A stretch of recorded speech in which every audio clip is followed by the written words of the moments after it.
Saudara-saudara pendengar yang kami kasihi dimanapun Anda berada, Anda kembali bersama kami dalam acara Telaga Tegur Sapa Gembala Keluarga. Saya Gunawan Santoso dari Lembaga Bina Keluarga Kristen akan berbincang-bincang dengan Bapak Heman Elia, Magister Psikologi. Beliau adalah dosen di Seminari Alkitab Asia Tenggara, Malang. Perbincangan kami kali ini tentang pengakuan akan kelemahan diri. Kami percaya acara ini pasti bermanfaat bagi kita sekalian, dan dari studio kami mengucapkan selamat mengikuti. Pak Heman, kalau kita bicara tentang mengakui kelemahan diri, padahal kita melihat di sekeliling kita, orang berlomba-lomba mencari prestasi, orang berlomba-lomba untuk menunjukkan kelebihannya. Ini apakah suatu pembicaraan yang cukup relevan atau bagaimana, Pak Heman? Saya kira justru di dalam kondisi semacam ini, pengakuan akan kelemahan diri, topik seperti ini menjadi semakin relevan. Soalnya kemampuan untuk mengakui kelemahan merupakan salah satu kualitas kepribadian yang penting yang mulai terhilang dari kita. Ketika kita mulai melihat kekurangan diri, kita juga mulai berpikir untuk memperbaiki diri. Jadi, proses belajar dan mengembangkan diri berawal dari kesadaran dan pengakuan akan keterbatasan diri. Ya, ini justru memang masalahnya di situ, Pak Heman. Pak Heman katakan ini merupakan salah satu kualitas kepribadian yang penting. Tetapi sekarang ini justru orang nggak terlalu mementingkan kualitas, Pak ya. Kalau kita melihat keadaan sehari-hari, ya, pokoknya ada, murah, ya, tersedia gitu, orang mau aja beli. Demikian juga terimbas pada kehidupan pribadi kita, Pak. Orang nggak memperhatikan lagi kualitas, hanya kuantitas mungkin diperhatikan. Ini tampaknya begitu, Pak ya. Nah, ini apa nggak mengganggu seseorang atau merepotkan seseorang untuk mengakui kelemahannya itu? Itu memang akan cukup mengganggu ya. Tetapi kita harus ingat bahwa ya di dalam hidup ini kita tidak hanya mengejar yang murah, yang mudah, dan yang instan, tetapi kita juga mengejar hal-hal yang punya arti, yang mulia yang kita kejar. Bahkan yang bersifat kekal mungkin, Pak ya? Betul. Masalahnya, Pak Heman ya, kalau kita itu mengakui kelemahan kita, orang itu akan meninggalkan kita, atau paling tidak lah, orang itu akan merendahkan kita, tidak menghargai kita. Apa betul seperti itu, Pak? Kenyataannya sering tidak demikian, karena orang yang cenderung kita dekati dan kita senangi, itu justru adalah orang yang kurang lebih menyadari dan mengakui keterbatasannya. Sebab pengakuan akan kelemahan membuat orang lain merasa mereka dibutuhkan dan penting artinya buat relasinya dengan kita. Selain itu, keterbukaan kita membuat orang lain merasa diundang masuk ke dalam diri kita, membuat orang lain lebih bisa mendekat kepada kita. Orang lain juga bisa merasa senasib dengan kita, dalam pengertian karena kita pun memiliki kelemahan yang sama seperti orang lain itu. Ya, tapi ada sebagian orang justru yang tidak mau didekati oleh orang-orang yang menyatakan bahwa dirinya lemah, dirinya penuh kekurangan, dirinya membutuhkan bantuan gitu, Pak Heman ya. Alasannya adalah orang seperti ini akan merepotkan saya saja gitu. Sehingga dia menjauh atau orang itu yang disuruh pergi gitu. Ya, tentu saja ada orang-orang yang demikian. Nah, dalam hal ini memang kita mengakui kelemahan diri, tetapi tidak berarti bahwa kita bergantung kepada seseorang. Jadi memang kalau kita mempunyai kelemahan, kita membuka, tetapi bukan selalu kita ingin pertolongan orang lain dan kemudian memohon pertolongan orang lain. Tidak berarti demikian. Kesannya itu orang seperti ini menjadi orang yang tidak percaya pada dirinya sendiri gitu, Pak Heman. Iya, tetapi kalau kita melakukannya dengan pas dan kita melakukannya dengan tulus begitu, orang akan bisa menghargai kita. Nah, kalau tadi Pak Heman katakan bahwa salah satu kualitas kepribadian yang penting itu adalah mengakui kelemahan diri kita sendiri. Sebenarnya letak keistimewaan dari hal itu di mana, Pak Heman? Letak keistimewaan dari mengakui kelemahan diri adalah bahwa kita bisa, kita memperlihatkan bahwa kita rendah hati, kita juga bukan orang yang serba sempurna, dan kita bisa salah, dan orang akan lebih menerima hal yang demikian. Dibanding kalau kita tidak mau mengakui kelemahan diri, orang akan merasa, wah, ini orang yang tidak jujur atau orang yang tidak bisa menerima dirinya dan sebagainya begitu. Ya, apakah ada kecenderungan dari setiap manusia itu agar dia itu dilihat lebih baik dari apa adanya gitu, Pak? Betul, ini kecenderungan manusia yang berdosa. Jadi ingin selalu dikagumi, selalu ingin dihargai. Padahal kadang-kadang juga orang bisa melakukan kesalahan dan sebagainya. Ya, apakah hal itu juga menjadi dosa manusia yang pertama gitu, Pak Iman? Betul, misalnya Adam dan Hawa ketika mereka jatuh di dalam dosa, mereka menutupi dirinya. Jadi bukannya mereka mengakui di hadapan Tuhan, tetapi menutupi diri. Misalnya dengan waktu pertama kali mereka tahu bahwa mereka telanjang, mereka lalu menyelimuti dirinya dengan daun-daunan dan bersembunyi karena ingin dilihat oke begitu. Dan bahkan mereka lalu menyalahkan pihak lain. Misalnya Adam menyalahkan Hawa, Hawa menyalahkan ular. Mereka yang menyebabkan mereka berbuat dosa. Jadi bukan diri mereka, tetapi orang lain, pihak lain yang berbuat dosa, yang menyebabkan mereka jatuh. Di tengah-tengah persaingan yang demikian ketat, orang berlomba-lomba dan sebagainya itu, apakah masih ada hal-hal positif yang bisa kita lihat kalau kita itu mengakui kelemahan kita? Tentu ada. Sebetulnya persaingan itu tidak selalu buruk ya. Jadi kadang-kadang misalnya kita bisa melihat, membaca Rasul Paulus menggambarkan kehidupan rohani orang percaya ini dengan ilustrasi seperti pertandingan lari. Tetapi dalam hal ini persaingan di dalam pengertian Alkitab itu berbeda dengan pengertian kita yang hidup di zaman ini. Persaingan yang melahirkan banyak problem pada zaman ini adalah persaingan yang didasari oleh hawa nafsu dan kedagingan kita. Misalnya menimbulkan perasaan iri hati, dendam, pertengkaran, fitnah, dan bahkan juga pembunuhan. Nah, di dalam persaingan yang dimaksud oleh Alkitab adalah perlombaan di dalam hal perbuatan baik, pengembangan kerohanian, pengembangan karakter pribadi. Kalau kita berbicara kembali kepada pengakuan akan kelemahan kita, apa keistimewaannya? Yaitu kadang-kadang justru bisa membuat orang lain mengikuti jejak kita dan membuat situasi menjadi lebih baik. Bukan saling bermusuhan, tetapi justru ada kerelaan dari mereka untuk mau bekerja sama dengan kita. Andai pun orang lain tidak mengikuti jejak kita, paling tidak orang akan lebih menghargai kita.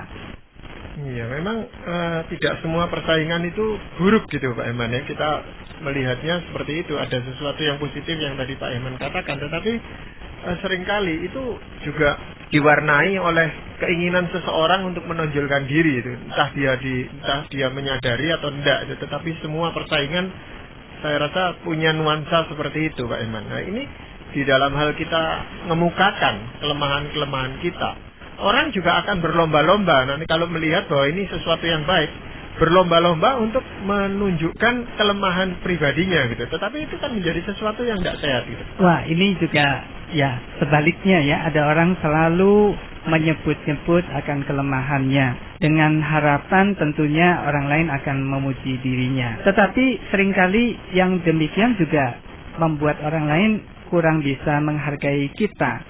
Nah, bagaimanakah kita bisa membuat pengakuan ini tidak sampai justru membuat orang tidak menghargai kita, dan sepertinya kita itu selalu ingin meminta pengertian orang lain. Nah, salah satunya adalah bahwa kita perlu melihat atau menilai mawas diri kepada motivasi kita. Apa sih motif kita yang mendasarinya? Jadi motif ini sungguh penting. Apa maksud kita untuk menyatakan pengakuan ini?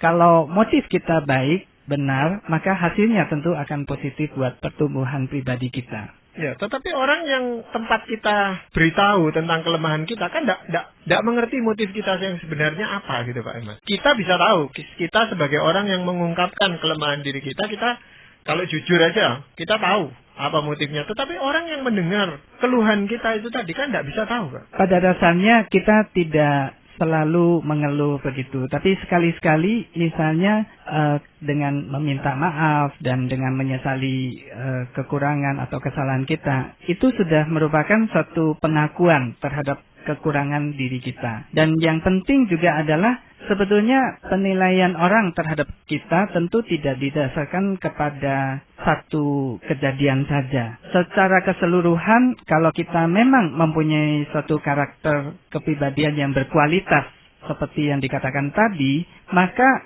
ketulusan dan kerendahan hati kita itu nantinya akan menjadi nyata. Jadi kita tidak perlu menyatakan atau mengumbar bahwa kita ini motifnya baik dan sebagainya. Tetapi dari keseluruhan apa yang kita sampaikan, apa yang kita akui, itu akan menunjukkan ketulusan kita. Nah, ini juga sikap yang sangat dibutuhkan ketika kita berelasi dengan Tuhan. Sebab begini, di dalam ayat Alkitab ada dituliskan dengan keras, misalnya di dalam 1 Yohanes pasal 1 ayat 8 demikian. Jika kita berkata bahwa kita tidak ada berbuat dosa, maka kita membuat dia menjadi pendusta, dan firman-Nya tidak ada di dalam kita. Jelas-jelas bahwa kita itu orang yang berdosa. Demikian ya. Tetapi kalau kita tidak mau mengakuinya, sudah jelas kita mempunyai kesalahan seperti itu terhadap Tuhan. Kita tidak mengakuinya, maka keras sekali firman Tuhan mengatakan bahwa kita membuat Tuhan menjadi pendusta. Nah, ini adalah firman Tuhan yang menegaskan bahwa kita perlu mengakui kelemahan kita. Menjadikan Tuhan sebagai pendusta. Nah, ini yang memang keras sekali yang tadi Pak Eman katakan, Pak Eman. Nah, memang motivasi kita itu kadang-kadang awalnya itu baik gitu, Pak. Ya, jadi tujuan awal itu sejak semula kita mau mengutarakan kelemahan kita itu baik gitu. Tapi dengan berjalannya waktu karena beberapa pengaruh dan sebagainya, itu motivasi itu kan bisa bergeser gitu. Jadi bisa menjadi sesuatu kesombongan bagi dirinya sendiri atau mengambil keuntungan lewat kelemahan pribadi itu. Iya, betul. Jadi sekali lagi motif kita dengan mengambil keuntungan dan sebagainya itu berarti kita sedang mempertahankan kelemahan kita itu dan kita tidak ingin bertumbuh. Kita tidak ingin berubah. Jadi yang membedakan di sini memang adalah motif yang mendasarinya. Kalau kita misalnya sengaja dan bertahan di dalam kelemahan kita itu, berarti pengakuan akan kelemahan diri itu akan memukul balik kita, membuat kita justru tidak baik kualitas kepribadiannya. Pernah itu kadang-kadang orang tadinya itu mengutarakan tentang kelemahannya, kekurangannya dan sebagainya, tapi ujung-ujungnya itu kelihatan bahwa dia itu sebenarnya menyombongkan dirinya sendiri gitu loh. Bahwa di dalam kelemahan yang seperti ini pun dia masih mampu bertahan kehidupan seperti ini, bahkan sukses di dalam kehidupannya. Nah, itu kan sudah bergeser motivasinya sebenarnya. Rasanya kita memang harus belajar kepada Rasul Paulus yang justru di dalam kelemahannya dia berbangga, bermegah akan kekuatan dari Tuhan. Dan dia mengatakan dirinya adalah rasul yang paling berdosa. Tetapi dengan keberdosaan ini, dengan pengakuan ini, dia justru bekerja lebih keras dari semua orang. Nah, ini saya kira teladan yang kita patut teladani. Ya, intinya itu menyadari bahwa dirinya adalah seorang yang berdosa dan penuh dengan kekurangan itu tadi, Pak Eman ya. Tapi tidak menghentikan dia untuk berubah begitu. Jadi dia tetap bekerja keras untuk mengatasinya. Jadi dia tidak membutuhkan bantuan itu untuk seterusnya dan dia menggantungkan dirinya atau hidupnya kepada orang lain gitu. Betul. Tapi kebergantungan kita kepada Tuhan itu sangat penting. Itu diteruskan gitu. Betul. Ya, Pak Eman ya. Iya. Nah, Pak Eman, mengenai ini, apa yang mungkin menjadi penyebab sehingga orang-orang tertentu itu ada yang sulit sekali untuk menyatakan atau menyebutkan kelemahan dirinya itu, Pak? Saya catat di sini ada beberapa penyebab. Misalnya, yang pertama adalah pandangan atau keyakinan bahwa mengakui kelemahan membuat kita tampak lemah di hadapan orang lain. Padahal sebagaimana yang sudah kita bahas, memperlihatkan sisi kelemahan kita itu justru sebetulnya membuat kita lebih tampak sebagai orang yang menyenangkan. Dan yang kedua, adanya keinginan besar untuk tampil baik di hadapan orang lain. dan menutupi atau menyembunyikan perbuatan atau niat buruk diri sendiri. Kemudian yang ketiga, ada besarnya keinginan untuk merasa diri lebih baik dibanding orang lain, untuk mengalahkan orang lain. Seperti tadi kita katakan, untuk bersaing dengan orang lain. Nah, tentu dengan hal seperti ini kita cenderung menutup-nutupi kelemahan diri. Padahal kelemahan diri itu seringkali dilihat dengan jelas oleh orang lain. Dan yang keempat, kita tidak tahu akan kelemahan diri. Atau seperti kata Alkitab, kita melihat selumbar di mata saudara kita, sedangkan balok di dalam mata kita tidak kita ketahui. Bagaimana orang yang tidak mengetahui akan kelemahan diri bisa mengakui kelemahannya? Ya, ini adalah 4 hal yang membuat kita sulit mengakui kelemahan diri.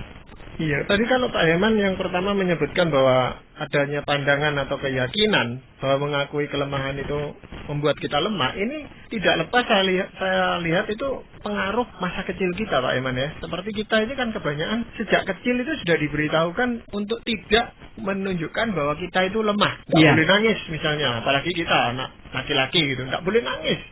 Atau kalau diganggu teman sedikit, itu tidak boleh sedikit-sedikit beritahu orang tua, lawan sendiri dan sebagainya gitu Pak Herman. Jadi ini kan berpengaruh. Sampai dewasa pun kita punya konsep bahwa saya tidak boleh menunjukkan kelemahan diri kita. Iya, tapi saya kira ini adalah cara mendidik dari orang tua yang membuat kita tidak selalu bergantung kepada orang lain. Saya kira hal ini masih tidak sekuat misalnya adalah dari teladan orang tua sendiri. Artinya begini, kalau orang tua terhadap anak, dia tidak pernah mengakui bahwa dia salah, tidak pernah mengakui bahwa dia mempunyai 1-2 kelemahan di hadapan anak, atau tidak pernah meminta maaf kepada pasangan atau kepada anak juga. Nah, ini yang seringkali membuat anak lalu berpikir, buat apa saya menyatakan kelemahan diri saya? Ya, atau kalaupun dia pernah mengemukakan kelemahan dirinya lalu diolok-olok dan sebagainya, sehingga dia malu, Pak, untuk melakukan hal itu sampai dewasa pun dia tidak akan melakukan hal itu lagi. Iya, betul, dan itu bisa dilakukan oleh siapa saja termasuk guru, ya. Kalau tadi Pak Herman katakan juga antara lain alasannya adalah karena kita tidak tahu tentang adanya kelemahan di dalam diri kita. Nah, kalau orang tidak tahu, ya memang bagaimana dia akan mengakui. Masalahnya adalah bagaimana supaya orang ini jadi tahu gitu, Pak. Ini bagaimana caranya, Pak? Ya, ini masalah memang ya. Saya kira firman Tuhan itu seringkali juga bisa menjadi cermin buat kita. Jadi di dalam firman Tuhan misalnya digambarkan tentang hikmat, tentang hidup yang bijaksana itu seperti apa, hidup bersama Tuhan itu harusnya seperti bagaimana dan sebagainya. Itu akan melatih kepekaan kita. Dan satu lagi adalah di dalam hubungan sosial kita. Kadang-kadang orang menyampaikan 1-2 kritik. Nah, orang yang tidak aman dengan dirinya, dia akan segera menyangkal ataupun membela dirinya. Nah, kita perlu mengerem pada saat secara otomatis kita ingin menyangkalinya. Beberapa saat kita mesti diam dulu, kita coba cerna.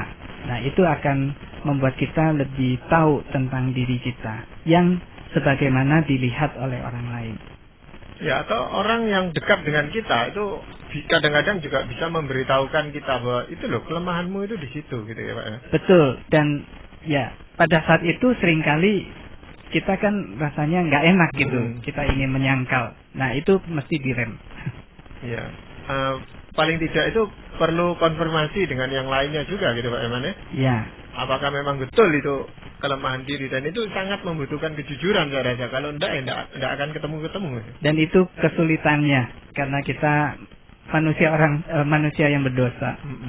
Memang ada kekhawatiran Pak Herman ya. Kalau kita itu sudah mengemukakan kelemahan kita kepada orang lain, nah ini bisa dijadikan senjata oleh orang itu untuk menyerang kita, untuk merugikan kita. Nah, ini bagaimana sikap kita menghadapi hal ini, Pak Herman? Mau nggak mau kita harus terima bahwa keterbukaan akan kelemahan diri itu ada risikonya, yaitu dimanfaatkan oleh orang lain untuk menjatuhkan kita. Nah, untuk itu, ya baiklah kita belajar juga kepada tokoh-tokoh Alkitab, di mana mereka tidak harus sampai membela diri seperti apa, tetapi mereka dapat dengan rendah hati, mereka ya terbuka saja begitu, dan akhirnya juga mereka lalu diakui oleh orang lain begitu. Ya, tokoh Alkitab misalnya siapa gitu Pak Iman ya? Yang Pak Iman bisa pikirkan? Saya kira kita bisa kembali lagi belajar kepada Rasul Paulus, karena Rasul Paulus juga dikritik begitu ya. Tetapi dia tidak ragu-ragu untuk menyatakan misalnya memang Apolos itu pandai berkhotbah dan dia kurang begitu ya. Tetapi toh Rasul Paulus itu tetap dihargai oleh orang lain. Dia mengakui akan kelemahannya. Misalnya ya dia pernah beberapa kali, dia tahu tentang artinya kekayaan, dia tahu juga artinya kemiskinan, dan dia menderita ini dan itu. Tetapi dia tidak menjadikan hal-hal yang seperti itu sesuatu yang merupakan kebanggaan bagi dirinya. Jadi apa kebanggaannya? Kebanggaannya adalah kekuatan dari Tuhan yang menguatkan dia, mengatasi kelemahan-kelemahannya itu. Dan dengan cara demikian, orang juga bisa mengerti bagaimana perjuangan yang keras dari Paulus. Orang bisa melihat bahwa Paulus ini bukan orang yang sungguh sempurna. Dia pernah diangkat ke langit ketiga begitu. Tetapi dia tidak berani berbicara atas namanya sendiri atau membanggakan itu. Karena itu Rasul Paulus mengatakan ada utusan iblis yang menggosok dia. Dan sudah 3 kali dia minta kepada Tuhan, tetapi utusan itu tidak dicabut. Seperti duri dari dalam dagingnya, itu tidak dicabut oleh Tuhan. Iya, berarti ada hal-hal tertentu atau ya batas-batas tertentu itu. Kelemahan mana yang patut kita sampaikan kepada publik atau kepada orang lain, tetapi juga ada kelemahan-kelemahan tertentu itu yang sebaiknya kita simpan untuk diri kita sendiri gitu Pak Imam. Betul, dan di sini kita memerlukan satu hikmat dan bijaksana. Itu seperti bagaimana Pak? Ada kira-kira 2 hal penting ya, paling sedikit, yang kita harus jaga atau kita harus perhatikan, yaitu setiap orang itu mempunyai rahasia, dan saya kira ini wajar-wajar dan bahkan sehat ya. Setiap orang perlu punya satu space untuk kerahasiaan ini. Ada yang kita perlu buka terhadap orang lain, ada yang tidak perlu. Dan juga ada yang bisa dibukakan kepada orang tertentu saja. Tetapi misalnya ini sebagai contoh, kalau terhadap istri kita atau suami kita, pasangan kita, hampir boleh dikata kita tidak menyimpan rahasia. Dan ini yang sehat. Tetapi untuk orang-orang lain, ya beberapa hal kita perlu jaga supaya kita tidak membuka semua hal. Nah, ini seperti Raja Hizkia juga, bahwa dia membuka rahasia negaranya kepada raja yang dari tempat lain, itu lalu menjadikan Tuhan marah begitu. Nah, ini perlu bijaksana dari kita. Dan kepada juga orang-orang yang baru kita kenal atau orang-orang yang kita tahu kurang memiliki kemauan baik, kita tidak perlu beberkan semua kelemahan kita. Berarti makin dekat kita dengan seseorang, Pak Iman, kita lebih aman untuk membuka kelemahan kita dibandingkan mereka yang agak jauh hubungannya dengan kita, gitu Pak Iman. Betul, dan ini natural sekali. Dan itu pun harus diperhatikan tingkat usianya. Tadi Pak Iman katakan terhadap pasangan, suami atau istri kita bisa membuka, dan walaupun dekat dengan anak-anak belum tentu kita bisa membuka kelemahan itu kan? Betul, betul Pak. Ya, itu yang tadi memang dibutuhkan hikmat dan bijaksana itu Pak ya. Iya. Nah, ini kita dapatnya dari mana gitu Pak? Ada beberapa pegangan buat kita ya. Misalnya, nah kembali lagi ke motif kita. Yang pertama adalah supaya motif kita tulus dan tidak manipulatif, menggunakan kelemahan kita untuk memanipulasi orang lain. Yang kedua, keinginan untuk tampil apa adanya, jujur serta rendah hati. Biarlah itu menjadi dasar dari kita waktu kita mengakui kelemahan diri kita. Dan yang ketiga, yaitu adanya kemauan untuk mengubah karakter kita yang kurang baik, dan dengan pertolongan dari Tuhan. Nah, dengan 3 hal ini kita harapkan bahwa waktu kita mengakui, kita juga mempunyai batas. Kita mempunyai hikmat dan bijaksana. Iya, memang kelemahan ini banyak aspeknya Pak Iman ya. Ada kelemahan di bidang fisik, kadang-kadang yang orang langsung bisa melihat. Memang kita punya kelemahan fisik tertentu. Tadi mungkin Rasul Paulus itu juga mungkin orang bisa lihat apa duri yang di dalam dagingnya itu. Tetapi juga ada kelemahan-kelemahan yang orang tidak mudah bisa melihat hal itu gitu Pak. Kelemahan karakter kita gitu. Itu kalau seseorang tidak terlalu dekat kan tidak bisa tahu gitu. Iya. Kecuali kita memang mengungkapkannya gitu. Iya, betul. Dan memang tidak setiap saat kita perlu mengungkapkannya. Jadi misalnya kalau kita itu lemah dalam mengingat nama orang dan sebagainya. Nah, tidak ada salahnya kita misalnya bilang meminta maaf ya, saya kok rasanya masih ingat wajah saudara dan saya pernah ketemu di mana, tapi saya lupa ya, nama kamu siapa, nama Anda siapa, begitu. Dan daripada kita so akrab lalu kita menyebut namanya ternyata salah gitu ya. Sembarangan aja gitu ya, menyebut nama gitu ya. Iya. Tetapi hal-hal yang bersifat misalnya itu bisa mempermalukan kita. Misalnya saja kita punya kecenderungan suka mencuri diam-diam atau suka memikirkan hal-hal yang kotor dan sebagainya. Itu kan tidak perlu kita langsung ungkapkan kepada orang lain, Pak. Dalam satu persekutuan, kadang-kadang ini perlu diakui. Jadi ini misalnya di dalam satu persekutuan kecil. Alkitab juga mengatakan, biarlah kita saling mengaku dosa kita dan saling mendoakan. Dan diharapkan dengan pengakuan ini, misalnya ada permintaan. Saya ini sering susah ya menahan pikiran-pikiran kotor saya begitu. Boleh nggak minta tolong teman-teman untuk mendoakan saya? Saya sungguh membutuhkan pertolongan dari Tuhan. Nah, dengan singkat begitu dan tidak secara mendetil menyatakan semua dosa-dosa dan kebiasaan buruk dan juga sampai membanggakan mungkin ya dalam tanda kutip akan betapa berdosanya dia dan seperti itu, maka saya kira ini akan baik. Pak Eman, apakah ada ayat firman Tuhan yang ingin Pak Eman sampaikan sehubungan dengan perbincangan kita ini? Saya ingin bacakan secara lengkap dari 1 Yohanes pasal 1 ayat 7 sampai 10. Tetapi jika kita hidup di dalam terang, sama seperti dia ada di dalam terang, maka kita beroleh persekutuan seorang dengan yang lain. Dan darah Yesus, anaknya itu, menyucikan kita daripada segala dosa. Jika kita berkata bahwa kita tidak berdosa, maka kita menipu diri kita sendiri, dan kebenaran tidak ada di dalam kita. Jika kita mengaku dosa kita, maka ia adalah setia dan adil, sehingga ia akan mengampuni segala dosa kita dan menyucikan kita dari segala kejahatan. Jika kita berkata bahwa kita tidak ada berbuat dosa, maka kita membuat dia menjadi pendusta dan firman-Nya tidak ada di dalam kita. Iya, itu suatu uraian yang lengkap dan cukup jelas saya rasa. Terima kasih Pak Eman untuk perbincangan kali ini. Sama-sama Pak Gunawan. Dan para pendengar sekalian, terima kasih Anda telah mengikuti perbincangan kami dengan Bapak Heman Elia Mejesa Psikologi dalam acara Telaga, Tegur Sapa Gembala Keluarga. Kami baru saja berbincang-bincang tentang pengakuan akan kelemahan diri. Bagi Anda yang berminat untuk mengetahui lebih lanjut mengenai acara ini, silakan menghubungi kami lewat surat.